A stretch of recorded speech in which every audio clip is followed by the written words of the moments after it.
மண்புழுவெல்லாம் நமக்கு என்னன்னு தெரியும், இந்த அம்மா தூண்டு இவ்வளோண்டு இருக்கும், இல்ல மீதி அதிகபட்சம் எனக்கு தெரிஞ்ச நான் பார்த்தல இவ்வளோண்டுதான். ஆனா 10 எவ்வளவு சொன்னீங்க? 10 அடி. 10 அடிக்கு ஒரு மண்புழு இருக்குன்னா யூகிக்கவே முடியல. அது மண்புழுவா இருக்காது, பாம்பா இருக்கும். இல்ல மண்புழு தான். ஏங்க பாம்பு தாங்க 10 அடிக்கு இருக்கும். 10 அடி அது ரொம்ப ஒல்லியா தான் இருக்கும். அப்படினால நீளம் 10 அடிக்கு எங்க போக? இல்ல அதனுடைய உடல் அமைப்பு இருக்குல்ல. இப்ப பாம்புன்னா ஊர்வன ரெப்டைல், அதற்கு வந்து முதுகெலும்பு இருக்கு, தசைகள் இருக்கு, அது மாதிரி இருக்கு. இது மெல்லிய உடல் தான், அதனால அது மண்புழு தான். அப்படினாலும் 10 அடி யூகிக்கவே முடியல. சரி, எப்படி இவ்வளவு கான்பிடென்டா சொல்றீங்க? எதை வச்சு? இல்ல இருக்கு, நீங்க தேடி பார்த்தாலே தெரியும். இப்ப நீங்க 10 அடிக்கே ஆச்சரியப்படுறீங்க, 22 அடியில ஒரு மண்புழு இருந்திருக்கு, அது கூட ரெக்கார்ட்ல இருக்கு. ஸோ அதை பத்திலாம் சொல்றதுக்கு முன்னாடி இந்த 10 அடி பத்தி சொல்லிடுறேன். இது பொதுவா ஆஸ்திரேலியாவில் இருக்கக்கூடிய ஒரு வகையான மண்புழு. இதுக்கு பேரே ஜெயின் கிப்ஸ்லாண்ட் எர்த்வொர்ம்ஸ் அப்படின்னா. இதை போய் தேடி பார்த்தாலே தெரியும். இது கிட்டத்தட்ட 10 அடி நீளத்துக்கு அதனுடைய உடம்ப ஸ்ட்ரெச் பண்ண முடியும். ஆரம்பத்துல சும்மா சராசரியா நம்ம பார்த்தோம்னா ஒரு 3 அடிக்கு இருக்கும். அதாவது 3 அடி அப்படின்னா தெரியுங்களா, நம்மளோட இடுப்புக்கு மேல இருக்கும். அதை நிப்பாட்டுனா ஸோ அந்த அளவுக்கு நீளமா இருக்கும். அது ஸ்ட்ரெச் ஆச்சு அப்படின்னா அது கிட்டத்தட்ட 10 அடி வரைக்கும் நீண்டு போக முடியும். இப்பவும் இருக்கா? இப்பவும் இருக்கு. அந்த கிப்ஸ்லாண்ட் எர்த்வொர்ம்ஸ் அப்படின்றது இப்பவும் கூட தான் இருக்கு. சத்தியமா நம்ப முடியல. எப்படி நம்ப முடியலனாலும் அது இருக்கு. அதனுடைய டயமீட்டர் இருக்குல்ல, அதனுடைய உடம்பு விட்டம், அது கிட்டத்தட்ட 2 சென்டிமீட்டர்ல ஆரம்பிச்சு, அதாவது 1.5 சென்டிமீட்டர்ல இருந்து 4 சென்டிமீட்டர் வரைக்கும் இருக்கும். அதனுடைய ஹைட் கூட இருக்கும், ஆனா திக்னஸ் ரொம்ப கம்மியா இருக்கும். நீளம் ரொம்ப நீளமா இருக்கும். இதே ஒரு பாம்பு அவ்வளவு நீளமா இருந்தது வைங்க 10 அடிக்கு, அதனுடைய தடிமன் இவ்வளவு இருக்கும். ஆனா இது இவ்வளவு இருக்கும். அந்த மாதிரி அது அவ்வளோ பெருசா இருக்கு. இப்ப இந்த மண்புழுக்கள்லயே சுவாரஸ்யமான சில விஷயங்கள் சொல்லிட்டு லாஸ்ட் அந்த 22 அடி அந்த மண்புழு பத்தி சொல்றேன். இப்ப இந்த மண்புழுக்களை பொறுத்த வரைக்கும் இது இருபால் உயிரி. இருபால் உயிரி அப்படின்னா இதுக்கே ஃபீமேல் அண்ட் மேல் 2 ஆர்கன்ஸும் இருக்கும். ஒரு மண்புழுவுக்கு மேலும் இருக்கும், ஃபீமேலும் இருக்கும். அதை ஆண் அப்படின்னு சொல்ல முடியாது, பெண் அப்படி கலப்பட. ஆமா, ஒரு மாதிரி கலப்பினம் தான். இப்ப 2 மண்புழு இருக்குன்னு வைங்க, அது ரெண்டுமே ஒண்ணுக்கு சேரும் போதுதான் அந்த இன்னும் சில மண்புழுக்கள் உருவாகும், அடுத்த ஜெனரேஷன் வரும். இது எப்படி பண்ணும்னா, இப்ப மண்புழுக்கள் ஃபர்ஸ்ட் ஒரு வகையான கெமிக்கல் ஃபெரமன்ஸ் மண்ணுல விடும். அதை பார்த்தோன்னே வேற மண்புழுக்கள் எதுக்கு அது பிடிச்சிருக்கோ அந்த ஒரு வாசனையை உணர்ந்து அது பக்கத்துல வரும். அதுக்கப்புறம் ஒண்ணு டச் பண்ணிக்கும். அதுக்கப்புறம் இனச்சேர்க்கை பண்ணும்போது 2 இப்ப XY அப்படின்னு இருக்குன்னு வச்சுக்கோம், ரெண்டுமே அதனுடைய ஸ்பெர்ம்ஸ் மாத்திக்கும். அப்படியே இது அது கொடுக்கும், அது இது கொடுக்கும். கொடுத்ததுக்கு அப்புறம் 2 மண்புழுக்களும் முட்டை போடும். முட்டை அப்படின்னு சொல்லும் போது மண்புழுக்களினுடைய கழுத்துல கிளிட்டலம் அப்படின்னு சொல்லி ஒரு வளையம் மாதிரி இருக்கும். அந்த இடத்துல இருந்து ஒரு விஷயம் சுரக்கும், ஜெல்லி மாதிரி. ஸோ அது சுரந்து வர்றது கொக்கூன் அப்படின்னு சொல்லி ஒரு முட்டை கூடு மாதிரி உருவாகிரும். அதை இது மண்ணில் போட்டுரும். இப்போ அது என்ன நடக்கும்னா, அதுக்குள்ள கிட்டத்தட்ட 2 to 5 மண்புழுக்கள் சின்ன சின்ன மண்புழுக்கள் அதுல இருந்து வெளியே. ஒரு முட்டையில 5 வரும். ஆமா, அதிகபட்சம் 20 கூட வரும். அந்த அளவுக்கு இனங்கள் இருக்கு. ஏன்னா மண்புழுக்கள்ல 6000க்கும் மேற்பட்ட இனங்கள் இருக்கு. ஒரு மண்புழுல 6000 வகைகள். அது 3 பிரிவா இருக்குது. ஒண்ணு எபிஜிக் அப்படின்னு சொல்லி, இன்னொன்னு எண்டோஜிக், இன்னொன்னு அனசிக். எபிஜிக் அப்படின்னா என்னன்னா, இந்த இலைக்கு மேல வாழும் பாத்துருக்கீங்களா, சில புழுக்கள் அப்படியே மண்ணுக்கு மேலே வாழும். அந்த வகையை எபிஜிக் அப்படின்னு சொல்லிடுவாங்க. எண்டோஜிக் அப்படின்னா மண்ணுக்கு அடியில வாழும், ஆனா அது ஹரிசாண்டலா துளையிட்டு போகும். அதாவது இப்படி நேரா இது கிடைமட்டமா போகும். அததான் எண்டோஜிக் அப்படின்னு சொல்லுவாங்க. அதுவே அனசிக் அப்படின்னா அப்படியே செங்குத்தா ஓட்ட போட்டு போகும், அப்படியே உள்ள குழி தோண்டி போற மாதிரி, குழி தோண்டி ஸ்ட்ரைட்டா போய் இப்படி வரும் வெளியே. அதுதான் விவசாயத்துக்கு உதவக்கூடிய மண்புழுக்கள். ஏன்னா இப்படி உள்ள போய் வடிவத்துல வெளியே வரும், மறுபடியும் உள்ள போகும், அப்ப நிலத்தை உழுத மாதிரி ஆகுங்க. அது அனசிக் வகை. இப்ப நான் சொன்னேன்ல அந்த ஜெயின் கிப்ஸ்லாண்ட் ஆஸ்திரேலியால இருக்கிற, அது இந்த வகை தான், அனசிக் வகை தான். சோ இந்த மண்புழுக்கள் நான் இனச்சேர்க்கை பத்தி சொல்லியிருந்தேன்ல, முட்டை போடும் அப்படின்னு. அது அந்த குக்கூன் அப்படின்ற முட்டை கூடு அப்படின்னு சொல்லலாம். அதுக்குள்ள இன்னும் சின்ன சின்ன முட்டைகள் இருக்கும். அதுல இருந்து தான் அந்த 2 to 5 வெளியே வரும். சில வகைகள் 20 வெளியே வரும். ஸோ வெளியே வந்ததுக்கு அப்புறம் அது வாழ ஆரம்பிக்கும். இது ஒண்ணு. இன்னொன்னு என்னன்னா, இந்த மண்புழுக்களுக்கே 1% மண்புழுக்கள், நான் வந்து 6000க்கும் மேற்பட்ட சொன்னேன்ல, அதுல ஒரு வருத்தப்பட வேண்டிய விஷயம் இன்னும் எக்கச்சக்கமா இருக்கு. ஆனா இன்னும் மனிதர்கள்னால அதை கண்டுபிடிக்க முடியல. இப்போதைக்கு வந்து 6000க்கும் மேல மண்புழுக்கள் இருக்கு அப்படின்னு கண்டுபிடிச்சிருக்கு. எல்லாமே எங்க இருக்கு? அதாவது ஒரு மண்புழுவை பார்த்தோம்னா அது ஒரு இனமா இருக்கும், அடுத்து பார்த்தா வேற இனமா இருக்கும், அந்த மாதிரி இருக்கும். எங்க இருக்கும்னா அண்டார்டிகா தவிர இந்த உலகத்துல எல்லா இடங்கள்லயுமே மண்புழுக்கள் வந்து இருக்கு. அண்டார்டிகால ஏன் இல்ல? அண்டார்டிகால மண்ணே இல்லையே அது சாப்பிட்றதுக்கு. அது மட்டும் இல்லாம அதுக்கு தேவையான வெப்பமும் அங்க இருக்காது. -60 டிகிரியில இருக்கும். அதனால அங்க வந்து மண்புழுக்கள் 6000 வகை மண்புழு இருக்கு. அதுல ஒரு வகையால கூட அண்டார்டிகால சஸ்டெயின் பண்ண முடியல. ஆமா, அதுக்கு தேவையான உணவே வந்து இலை, அதுக்கப்புறம் வந்து மண்ணு, இதெல்லாம் தான் வந்து அது சார்ந்து இருக்கு. அதனால அங்க வந்து இருக்க முடியல. இப்ப இந்த மண்புழுக்கள் இருக்குல்ல, இவ்வளவு வகைகள் இருந்தாலும் அதுல 99% வந்து இருபால் உயிரி ஒன்றை ஒன்று இணையும். 1% மண்புழுக்கள் வந்து எந்த ஒரு இன்னொரு மண்புழு கூட இணையாம தானே வந்து முட்டை போடும். அதாவது இணையாமலே வந்து முட்டை போடும். எப்படி? ஆமா, இணையாமலே முட்டை போடுற அளவுக்கு அதுக்கு வந்து அதனுடைய தன்மை வந்து இருக்கு. ஏன்னா நான் சொன்ன மாதிரி அதுக்கே வந்து ஃபீமேல் அண்டு மேல் அந்த போத் ஆர்கன்ஸ் வந்து இருக்கு.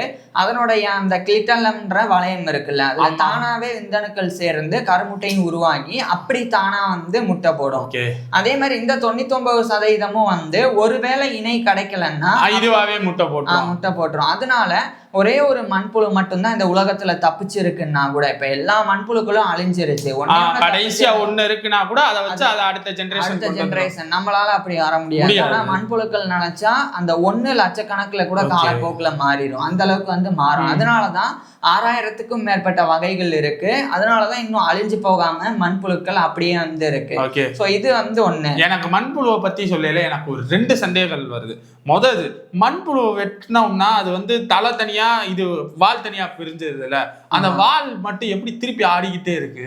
அது வந்து கொஞ்ச நேரம் தான் ஆடும், ரொம்ப நேரம். அது எப்படி அந்த கொஞ்ச நேரமும் சஸ்டெயின் பண்ண முடியுது? அது ஏன் சஸ்டெயின் பண்ண முடியுதுன்னா அதுல வந்து இருக்கக்கூடிய ரத்த ஓட்டம், ஸோ கொஞ்ச நேரம் கிடைச்ச சிக்னல், அதனாலதான் அது வந்து ஆடிட்டே இருக்கும். அதுக்கப்புறம் வந்து இப்ப இதுதான் மண்புழுன்னு வச்சுக்கோ, இங்க வெட்டியாச்சு, இங்கதான் தலை இருக்கு.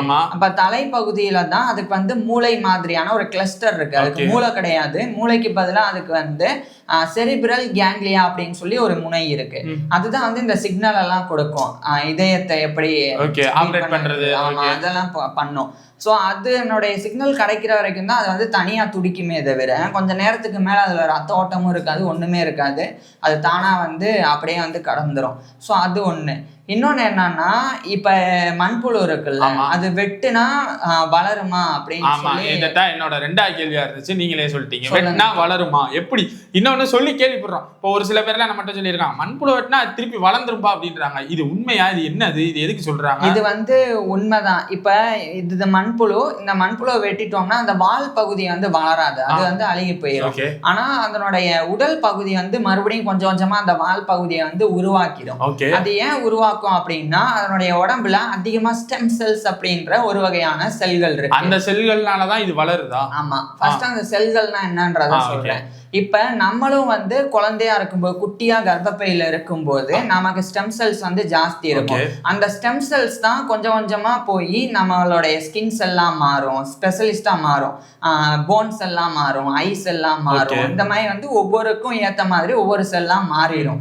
ஸோ ஸ்டெம் செல்ஸ் அப்படின்னா என்னன்னா, இப்ப உதாரணத்துக்கு சொல்றேன், இப்ப ஸ்கின் செல்ஸ்னால ஸ்கின்னா மட்டும்தான் மாற முடியும், தோல் செல்கள்னால. அதனாலதான் இங்க அடிபட்டா இன்னொரு தோல் உருவாகுதுன்னா அதுக்கு என்ன காரணம்னா, அந்த தோல் செல்கள் மறுபடியும் பெருகி அந்த இடத்துல தோலை வந்து உருவாக்கிரும்.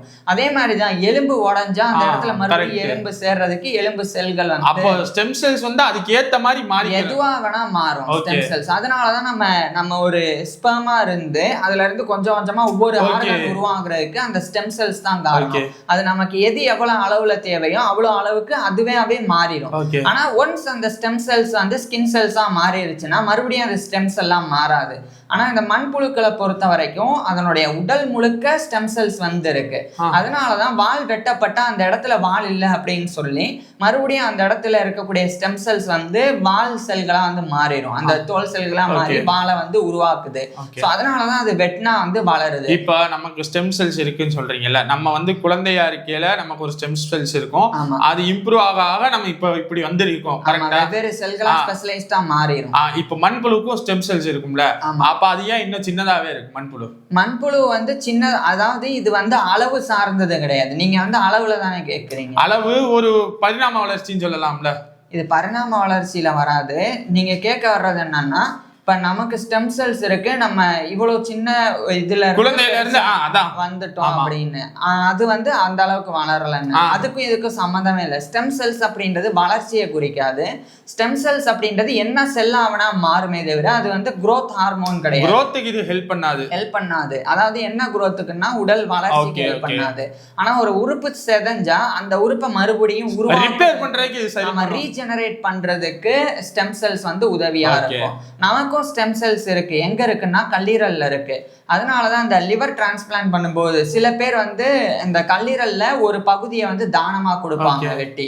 ஏன்னா அது மீண்டும் வந்து அந்த இடத்துல இருக்கக்கூடிய ஸ்டெம் செல்ஸ் வந்து கல்லீரலை வந்து உருவாக்கிடும். அதனாலதான். சோ அந்த மாதிரி. ஆனா இதுக்கு வந்து உடல் முழுக்க ஸ்டெம் செல்ஸ் இருக்கிறனாலதான் அதனால மறுபடியும் கட் பண்ணா மறுபடியும் வளர்ந்துருது. இதுதான் வந்து பல்லியினுடைய வாளுக்கும் வந்து பொருந்துது. இப்ப இன்னொரு பிரச்சனை இருக்கு என்னன்னா, ஒரு மண்புழு இருக்குன்னா அதுக்கு வந்து தலைப்பகுதி இருக்குல்ல, அது வந்து வெட்டப்பட்டுருச்சு அப்படின்னா அங்க இருந்து கொஞ்சம் இன்ஃபெக்ஷன் ஆகுறதுக்கு முன்னாடியே அது வந்து பாதுகாப்பா இருந்தா அதனுடைய உடல் வந்து வளரும். ஒருவேளை அங்க இன்ஃபெக்ஷன்லாம் ஆயிருச்சுன்னா வெட்டப்பட்ட மண்புழு வந்து இறந்து போயிரும். அப்ப தலை வந்து பார்த்துதான் இருக்கணும். ஆமா. அதுக்கப்புறம் என்னன்னா, அந்த மண்புழுக்களுக்கு வந்து மொத்தமா 5 இதயங்கள் வந்து இருக்குது. 5 pairs of aortic arches அப்படின்னு அழைக்கப்படுது. ஆக்டோபஸுக்கு என்னடானா அத்தனை 3 இதயம். இதுக்கு என்னடானா 5 இதயம். ஒண்ணு யாருக்குமே இல்லையா? மனிதர்களுக்கு மட்டும் தான் ஒண்ணா? இல்ல மத்த விலங்குகளுக்கும் 1 இருக்கு. பாம்புக்கே வந்து 1 தான் இருக்கு இதயம். ஆனா அந்த மண்புழுக்களுக்கு 5 இருக்கு. மண்புழுக்களுக்கு ஏன் 5 இதயங்கள் இருக்குன்னா, மண்புழுக்களினுடைய உடல் அமைப்பு வந்து கிட்டத்தட்ட 100 to 150 செக்மெண்டா வந்து பிரிக்கப்பட்டிருக்கும். உதாரணத்துக்கு செக்மெண்ட் அப்படின்னா, இப்போ ஒரு பெரிய ஹால் இருக்குன்னு வச்சுக்கோம். அதுக்கு நடுவுல ஒரு 5 செவுரு வச்சுட்டு அது 5 ரூமா மாறிடும். அது செக்மெண்டா. அந்த மாதிரி இதனுடைய உடல் அமைப்புல வந்து 100 to 150 செக்மெண்ட்ஸ் வந்து இருக்கும். இருக்கிறதே இவ்வளவுதாங்க. அதுல எப்படிங்க 150? ரொம்ப சின்னதா மைக்ரோ லெவல்ல வந்து இருக்கும். இப்படி இருக்கிறனால என்ன ஆகும்னா, ஒரு இதயம் இருந்தா அந்த ஒரு இதயத்தினால அதனுடைய ரத்தத்தை உடல் முழுக்க அனுப்ப முடியாது. ஏன் முடியாதுன்னா, உதாரணத்துக்கு இப்படி புரிஞ்சுக்கோங்க. இப்ப ஒரு 5 ரூம் இருக்கு. 5 ரூம்லக்கும் நடுவுல செவுரு மட்டும் தான் இருக்கு. இப்ப காத்தடிக்கிறோம்னு வைங்க, மொத செவுரு தடுத்துரும். இப்ப செவுரு அப்படின்னா முழுசா அதை மறைக்க வேணாம். பாதி செவுரு இருக்கட்டும். இப்ப காத்து வந்து போகுதுன்னா பாதி காத்து அடைச்சிட்டு பாதி போகும். அடுத்து அது அப்படியே போக கடைசில என்ன ஆயிரும்னா, காத்து வந்து ஃபோர்ஸா போக முடியாம குறைஞ்சிரும் காற்றின் வேகம். அந்த மாதிரிதான் செக்மெண்டா இருக்கிறனால ஒரு தடவை அந்த பம்ப் பண்ணா அது உடல் முழுக்க போயிட்டு வராது. அதனால 5 ஹார்ட், அந்த 5 ஏர்டிக் இது பேர்ஸ் வந்து இருக்கு, ஏர்டிக் ஆர்ச்சஸ். அது என்ன பண்ணோம்னா, அது வந்து ஒரு வகையான மசில் டியூப் மாதிரி தான், அந்த அசை குழாய் மாதிரி தான் இருக்கும். அது சுருங்கி விரியும். 5மே வந்து சுருங்கி விரியும் போது அந்த ஃபோர்ஸ் அதிகமாகும்ல, ரத்தத்தை அனுப்புற ஃபோர்ஸ். அதனால அது உடல் முழுக்க வந்து ரத்தம் வந்து போயிட்டு வந்துடும். ஸோ அதுக்கு தான் இதுக்கு வந்து இயற்கை 5 இதயத்தை வந்து கொடுத்துருக்கு. இது மட்டும் கிடையாது, இதுல இன்னும் நிறைய சுவாரஸ்யங்கள் இருக்கு. அது என்னன்றத அடுத்தடுத்து நம்ம வந்து பார்க்கலாம். ஆனா ஒரு விஷயம், 21 இதத்தான் கேட்க வந்தேன். இதுல சொல்லுவீங்கன்னு பார்த்தா அது அடுத்த வீடியோவா? இல்ல இதுலயே சொல்லிடுறேன். 22 அடி மண்புழு அப்படின்றது 1967 சவுத் ஆப்பிரிக்கால போர்ட் எலிசபெத் அப்படின்னு ஒரு இடம் இருக்கு. அங்க ரோட்டோரம் ஒரு மிகப்பெரிய மண்புழுவை வந்து மக்கள் பாக்குறாங்க. பார்த்ததுக்கு அப்புறம் அது அடுத்து அதை ஆராய்ச்சி பண்றவங்கலாம் வந்து அதனுடைய அளவெல்லாம் மெஷர் பண்ணும்போது அது வந்து 6 to 7 மீட்டர் வரைக்கும் இருந்தது. அதாவது 22 அடி வரைக்கும் இருந்தது. அது என்ன அப்படின்னா, அதுதான் வந்து ஆப்பிரிக்கன் ஜெயண்ட் எர்த்வர்ம்ஸ். அதுவும் வந்து இந்த காலத்திலையும் வந்து இருக்குதான், அந்த மண்புழுக்களும் வந்து இருக்கு. ஆனா அதிகபட்சம் அதனுடைய வளர்ச்சி ரெக்கார்ட்ல வந்து 22 அடி இருக்கு. ஆனா இப்ப அது வந்து 4 to 6 அடி வரைக்கும் வந்து இருக்கிறத ஆப்பிரிக்கால வந்து இருக்கிறத பதிவு செய்யறாங்க. ஆனா அதை ஸ்ட்ரெச் பண்ணா அவ்வளோ 22 அடி வரைக்கும் கூட போக முடியும். நீங்க பொதுவா பார்த்தா அதை வந்து 6 அடியில வந்து பாத்துடலாம். ரொம்ப சர்வசாதாரணமா நம்மளை விட நீளமா இருக்கக்கூடிய புழுக்களையே பாத்துடலாம். ஆனா இந்த மண்புழுக்களினுடைய உடல் வந்து வெறும் 1 to 1 சென்டிமீட்டர் தான் வந்து தடிமனே இருக்கும். அதை விட அந்த 10 அடி சொன்னோம், அதை விட இதை கம்பேர் பண்ணும்போது தடிமன் வந்து ரொம்ப சின்னதான், இவ்வளவுதான் உருண்டையா இருக்கும். ஆனா அவ்வளவு நீளமா இருக்கும். அதை பார்த்தாலே நமக்கு ஒரு கயிறு பார்த்த மாதிரி தான் இருக்குமே ஒழிய ஒரு மண்புழு மாதிரியே இருக்காது. அதை உத்து பார்த்தாதான் அது மண்புழு அப்படின்றதே தெரியும். ஸோ உலகத்துல வெறும் மண்புழுக்கள் சின்னது மட்டும் இல்ல, பெருசும் இருக்கு. அதே மாதிரி ரொம்ப சிறுசும் இருக்கு. எந்த அளவுக்குன்னா 0.5 மில்லிமீட்டர் அப்படின்னா என்னன்றத சொல்றேன். 1 சென்டிமீட்டர்ல 10 மில்லிமீட்டர் இருக்கு. ஆமா. 0.5 அப்படின்னா 1 மில்லிமீட்டர்ல பாதி. அப்ப 20 சின்ன மண்புழுக்களை சேர்த்தாதான் 1 சென்டிமீட்டரே வரும். அப்ப அந்த குட்டி மண்புழு எவ்வளவு சின்னதா இருக்கும்னு பாருங்க. ஸோ வெறும் ரொம்ப சின்ன மண்புழுவும் இருக்கு, மிகப்பெரிய மண்புழுக்களும் இந்த உலகத்துல வந்து இருக்கு. ஸோ இப்படிதான் 6000க்கும் மேற்பட்ட இனங்கள் வந்து இருக்கு. யூகிக்கவே முடியாத மண்புழுவாத்தா உண்மையிலே இருக்கு. திடீர்னு என்னடானா ஆணாவும் இருக்கும் பெண்ணாவும் இருக்குன்றாங்க. அதே மாதிரி திடீர்னு 22 சென்டிமீட்டருக்கு இருக்குன்றாங்க, 22 அடிக்கு இருக்குன்றாங்க.